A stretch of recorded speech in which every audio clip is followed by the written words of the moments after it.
नमस्कार, आप देख रहे हैं टाइम्स न्यूज और मैं हूं आपके साथ छवि।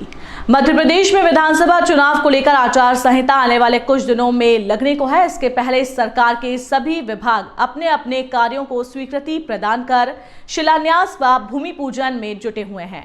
इसी कड़ी में इंदौर नगर निगम ने भी बैठक आयोजित की, जिसमें इंदौर के विकास के लिए 50 करोड़ से अधिक के कार्यों को स्वीकृति प्रदान की। इसके साथ ही प्रधानमंत्री आवास योजना के तहत 543 हितग्राहियों को मकान आवंटन की अनुमति दी गई है। आपको बता दें कि आने वाले कुछ ही दिनों में पूरे प्रदेश में आचार संहिता लागू हो जाएगी। उससे पहले कई सरकारी विभाग अपने विकास कार्यों को स्वीकृत कराना चाहते हैं।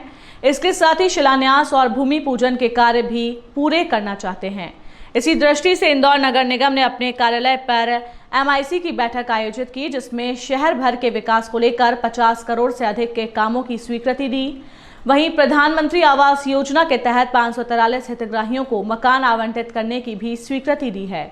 इसके साथ ही खंडवा रोड स्थित बिलावली तालाब पर वाटर स्पोर्ट्स शोज का विकास हो, उसको लेकर कंसल्टेंट अपॉइंट करने की सहमति दी है। इसके अलावा इंदौर शहर के कई सारे तालाब हैं जिसमें जल कुंभी की समस्या है, उसको खत्म करने के लिए PPP मॉडल पर उनका डेवलपमेंट और जल कुंभी खत्म हो, उसको लेकर भी अनुमति दी गई है। आचार संहिता लगने के पहले आज की MIC बहुत महत्वपूर्ण थी, जिसमें इंदौर शहर के विकास, सर्वांगीण विकास की दृष्टि से MIC ने कई महत्वपूर्ण निर्णय लिए हैं।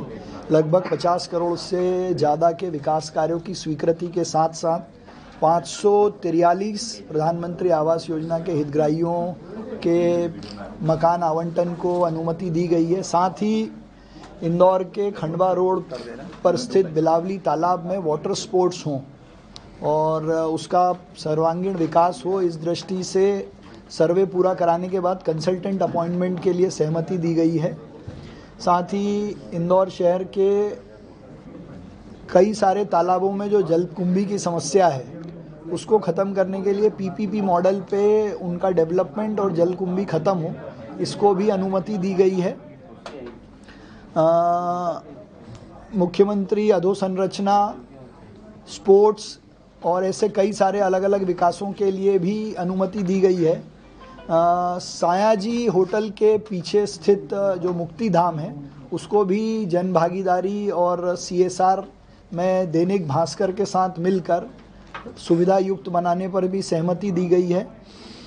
ट्रांसपोर्ट नगर की जो 3 गलियों की सड़क बनाने की मैं घोषणा करके आया था जन भागीदारी के आधार पर, उसको भी अनुमति दी गई है। केशरबाग ब्रिज के नीचे इंदौर का पहला PPP मॉडल आधारित एरिया का डेवलपमेंट हो, स्पोर्ट्स की फैसिलिटी हो, कैफेटेरिया हो, उसका भी मॉडल बनाकर उसको PPP मोड पे देने के लिए अनुमति दी गई है। साथ ही स्वच्छ भारत मिशन के तहत इंदौर में अभी तक गीले सूखे कचरे का निपटान हो रहा था, CND वेस्ट का निपटान भी हो रहा था और पहली बार अब शहर का जो ग्रीन वेस्ट है उसको भी रेवेन्यू मॉडल पे देने का जो टेंडर आया था उसको पास करने का काम हमने किया है। तो ग्रीन वेस्ट मैनेजमेंट का काम भी अब इंदौर रेवेन्यू के आधार पर करेगा।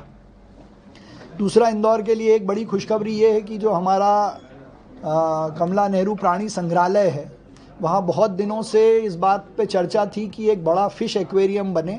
उस फ़िश एक्वेरियम बनाने के लिए कंसल्टेंट अपॉइंटमेंट का अनुमति हमने दे दी है, तो शीघ्र ही जल्दी शहर में अच्छा एक्वेरियम बनेगा।